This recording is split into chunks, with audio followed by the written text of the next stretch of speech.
They are totally dependent to their children, to their teacher. Without those guys, they will be hopeless. Amen? Are you with me right now? Right? So think about it. You know, that God wants us to be. Like little children, you know?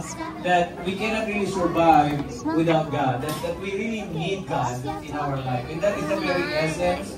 And that is the very reason why we are doing Vacation Bible School. It's not easy. You know how much you pay for that, right? I mean, it's not even, you know, that will cover all the expenses, but it's really more about mission. It's about, you know, putting the words of God into the heart of these little children. May I request everybody to stand up and we will close in prayer. Amen. We will all close in prayer right now. Shall we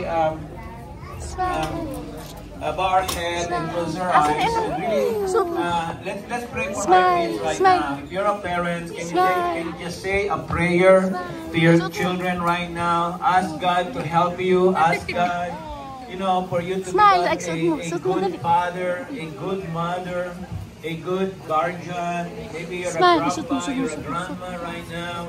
You know, why don't you ask God right now to help learn today? Unless we pray, unless we turn to God and pray, you know, God will not answer. You know, there's no way for God to reach